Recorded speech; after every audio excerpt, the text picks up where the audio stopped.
皆さんこんにちは。ジャパニーズポッドキャスト with 花へお越しくださりありがとうございます。このポッドキャストは日本語を勉強中の方へ向けたポッドキャストで、日本の文化やニュース、また私の個人的な体験だったり経験など様々なことを日本語でお送りしています。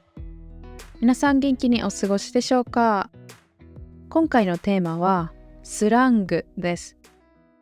日本語を学んでいたら日本語のスラングって検索して、いろんなものを学んだりとかして聞いたことあるものとかたくさんあるかと思いますけど、いまいち使い方がわからなかったり、聞いた時に瞬時に意味を理解できなかったりとか、そういったことがあるかもしれないですよね。今回紹介するものは私含め日本人が本当によく使うものです。なので知っておくと日本人と会話をするときに使えるし、相手が何を言っているかなどより理解度も上がると思います。スラングの注意点として、これは日本語に限ったことではないですけど、とてもカジュアルな表現になるので、基本的には友達と使うとか家族とかそういったとっても仲のいい人と使う、言葉になります。日本語の場合だと年上の人とか、ビジネスの場、学校の先生に対して、オンラインのクラスとかでも先生に対して使うっていうのはあんまり良くなかったりします。なのでそういった使う場面には気をつけてほしいなって思います。基本的には10代とか20代とか、30代ぐらいまでの若い人がよく使います。そういったことを意識しながら使ってもらえたらなって思います。乱用しすぎは注意かなって思います。では、スラングご紹介していきます。まず一つ目は、これはみんなも知っているかもしれないですけど、やばいです。やばいはどういった意味かというと、すごくとか何かを強調したいときに使います。いい意味でもあるし、悪い意味でも使えます。あと、リアクションをするときの最初に付け足す言葉として使います。例えば、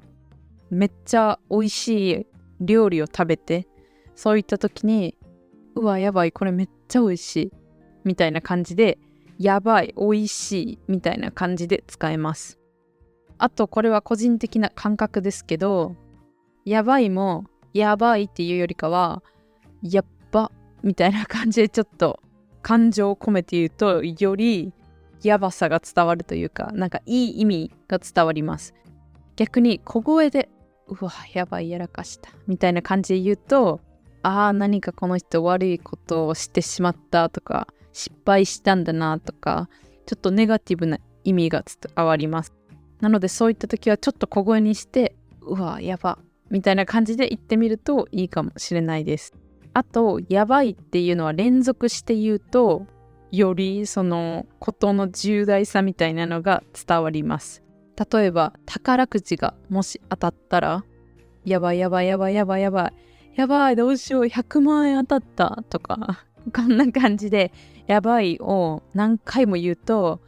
めっちゃ嬉しい時とか、逆にめちゃめちゃやばいことが起こった、最悪なことが起こったっていう時にも使えます。失敗したり、会社で仕事でミスした時は、うわ、やばいやばいやばい、どうしようやらかした、うわ、やばいやばいやばいみたいな感じで言うと、ほんまに失敗したんやな、ミスしたんやな、怒られるやんっていうのが伝わってきます。日本語で言いたいことあるけど、どんな言葉を使っていいかわかんないって時は、とりあえずやばいって言っとけばなんとかなります。なのでめっちゃ使える、役に立つ言葉なので、覚えとくとすごくいいんですけど、使いすぎは注意です。使いすぎとちょっとあんまり賢くないのかなっていう雰囲気があるかもしれないです。でも若い人はたくさん使うので、自分の年齢とか相手に合わせて使ってみるといいかなと思います。次はそれなです。それなは強く何かに同意したいときに使えます。例えば、新しくできたラーメン屋さん行った、あそこうますぎひん？いや、それな、もう最近食べたラーメンの中で一番うまかった。みたいな感じに相手が言ったこと120% 同意するときに感情を込めて、いやそれなみたいな感じで使えます。私は大阪弁という方言で話すので、友達と話すときはほんまそれなマジで、いやほんまみたいな感じでいろんな言葉をガガガって詰めて言うことが多いんですけど、それなだけでもめっちゃ同意してるよ、あなたの言ってることわかるよっていうのが伝わります。なのでその I know right みたいな時はぜひそれなって使ってみてください。次は知らんけどです。これはこの私が話す大阪弁、関西弁の方言なんですけど、最近は関西以外でもこの知らんけどはよく使われてるみたいです。これは何か意見を言った後、自分の言ったことが 100% 正しいかはわからない時とか、自信がない時、自分が言ったことの責任を取りたくない時に使えます。英語だとなんか I don't really know though みたいな感じの訳になるかなと思います。例えば東京から大阪まで新幹線で何時間かかるっけ、だいたい2時間半ぐらいちゃう、知らんけどみたいな感じで、この大阪から東京まで新幹線の時間、その別に調べるほど重要っていうか今知りたいわけじゃないけど、ちょっと聞いてみて、いや2時間半ぐらいだったと思うで、多分ね 100% はわからないけど、とりあえず自分の予想を言ってみたみたいな時に知らんけどを付け足すと、知らんけどって言ったから私が言ってることが 100% 合ってるかどうかは大事じゃないよね。3時間かかったとしても4時間かかったとしても私に責任はないからね、自分で後で調べてねみたいな感じです。こう聞くとなんかこの知らんけどっていう言葉めっちゃ無責任やん、ネガティブなワードやんって思うかもしれないんですけど、関西人、特に大阪出身の人はめっちゃ使います。私の周りの友達とか本当になんか無意識にもう言葉、文章の後に付け足すワードみたいになってます。聞き分けは難しいかもしれないんですけど、本当のことを言ってるのに知らんけどって言ってる場合もあるし、適当自分の知らないことを言って責任取りたくない時に知らんけどって付け加えてる場合もあります。これを言うとめっちゃ日本語ネイティブ、関西人っぽいってなるんですけど、使いすぎはもちろんやめておいた方がいいと思います。その自分が言ってることに責任感がない感じは伝わってしまうかもしれないので、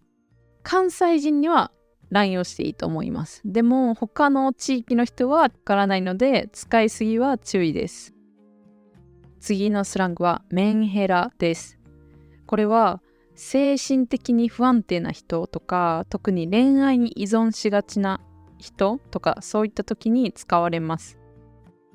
本当になんか病気なぐらい精神が不安定な人を言うんじゃなくて、ちょっとなんか情緒不安定になりやすい人とか、そういった時に使います。例えば2人の人が会話してて、そろそろ彼女欲しいな、どんな人がいいん、メンヘラじゃなかったらいいかなみたいな感じで、性格みたいな感じで使える場合もあります。あとはその恋愛をするとすぐ情緒不安定になる人がいたら、私恋愛するとすぐメンヘラになっちゃうねんな、これめっちゃ直したいわみたいな感じで使うこともできます。でもこのメンヘラっていうのは情緒が不安定ってことなので、その決していい意味ではないので、自分ではあまり自分メンヘラみたいな感じで言わない方がいいと思います。でもなんか最近よく聞く言葉だなって思うので、覚えておくといいかなと思います。5つ目は推しです。何か好きな芸能人とか歌手とかアニメの好きなキャラクターがいた時とか、自分の好きなもの、人はこれですっていう時に、私の推しは何々ですみたいな感じで使うことができます。よくあるのはやっぱりアイドルとか好きなアニメのキャラクターを言うときに使います。例えば韓国のアイドルでBTS とかいますよね。その話をするときに私の推しは誰々ですみたいな感じで言うことができます。推しだれは英語で言うと Who's your bias です。発音がちょっと合ってるかわかんないんですけど、この bias に当たる部分が推しです。あとはそのグループの人だけじゃなくて、グループ全体とかグループにいる全員が好きみたいな場合は箱推しっていうこともできます。箱推しっていうと、このアイドルのグループみんな好き、このグループをめっちゃ全力で応援しているという意味になります。アニメとかでも私の推しはこのキャラクターっていうと、このキャラクターを一番応援している、一番好きですっていう意味になります。これは特に若い人だともうめっちゃ使うので、多分日本人だと本当にみんな一人とかそのアニメのキャラクターでも一つは推しがあると思います。なので例えば趣味の話をしてて、アニメとかアイドルとか芸能人を好きっていう話になったら、推し誰って聞いてみるといいと思います。